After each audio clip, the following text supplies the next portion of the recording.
Halo teman-teman, Assalamualaikum warahmatullahi wabarakatuh.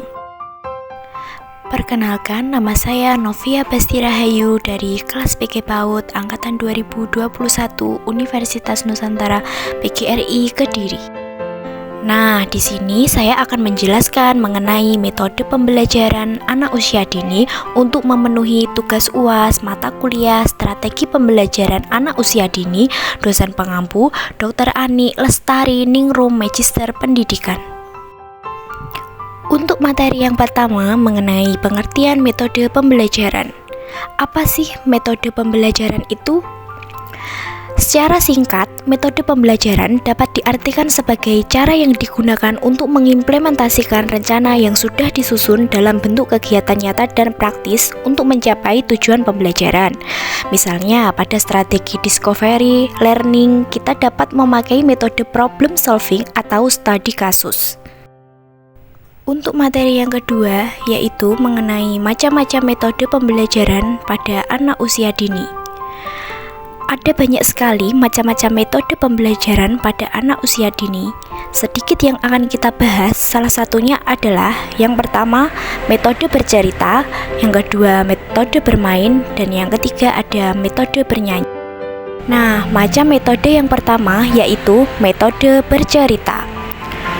Menggunakan metode bercerita dalam pembelajaran tentu bertujuan agar tercapainya tujuan pembelajaran. Metode bercerita dapat melatih siswa mendengarkan cerita, memahami isi cerita, bertanya dari isi cerita, menjawab soal yang bersumber dari cerita, dan terakhir yaitu mampu untuk menceritakan kembali apa yang ia dengar dengan bahasa mereka sendiri. Teman-teman semua, di sini saya punya satu cerita sebagai contoh pelaksanaan metode pembelajaran bercerita pada anak usia dini. Saya akan menceritakan sebuah cerita yang berjudul Semangat Anak Gajah. Pada suatu pagi, seluruh penghuni hutan tengah berjalan meninggalkan hutan tempat tinggalnya. Karena hutan yang menjadi tempat tinggal mereka telah rata dengan tanah. Seluruh penghuni hutan seperti gajah, badak, monyet, dan lainnya, mereka berencana pindah ke hutan seberang untuk memulai kehidupan baru. Pak Badak, sang pemimpin rombongan, mengingatkan seluruh rombongannya. Kita harus tiba di hutan seberang sebelum petang. Ingat, jangan sampai kalian terpisah. Tapi sayang, dalam rombongan tersebut ada seekor gajah betina yang sedang mengandung. Danu, si anak gajah tersebut, mengkhawatirkan ibunya. Apakah ibu baik-baik saja? Jangan khawatir sayang, ibu akan baik-baik saja, jawab ibunya meyakinkan Danu. Bu, jika adik lahir nanti, bolehkah aku memberinya nama Dani? Tanya Danu. Tentu sayang, jawab sang ibu. Namun, beberapa saat berselang terjadi sesuatu yang mengejutkan rombongan. Ibu Danu melahirkan bayinya. Hore, sekarang aku menjadi seorang kakak.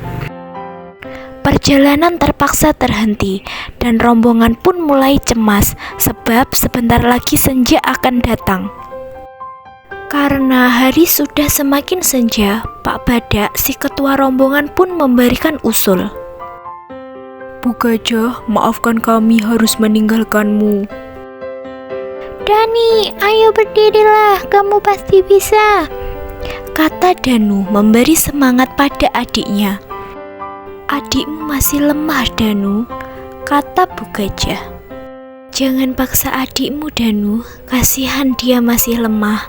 Sebaiknya kamu susul rombongan, kata Bu Gajah. Dengan enggan, Danu meninggalkan ibu dan adiknya. Dani yang masih lemah terus berlatih berjalan. Lihat kak, aku sudah bisa berjalan, teriak Dani gembira. Hap, hap, hap.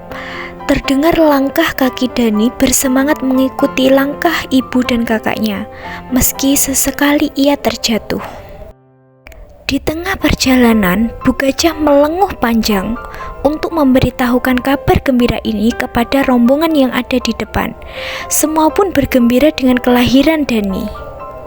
Nah, teman-teman semua, berikut tadi adalah salah satu contoh cerita yang bisa kita praktekkan pada saat menerapkan metode bercerita pada anak usia dini. Selanjutnya, untuk macam metode pembelajaran yang kedua pada anak usia dini, yaitu metode pembelajaran dengan cara bermain. Tidak bisa kita pungkiri bahwa mereka, anak-anak, memandang banyak hal sebagai sebuah permainan yang menyenangkan. Oleh sebab itu, sangat penting bagi seorang guru untuk bisa menerapkan metode bermain di dalam kelas. Metode bermain dapat memberikan kesempatan langsung bagi siswa untuk mempelajari suatu hal dengan merasakannya.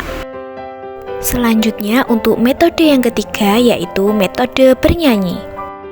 Metode bernyanyi adalah metode pembelajaran yang menggunakan syair-syair yang dilakukan dengan guru menyanyikan dengan tema tertentu, kemudian anak didik mengikuti lagu yang diajarkan oleh guru tersebut.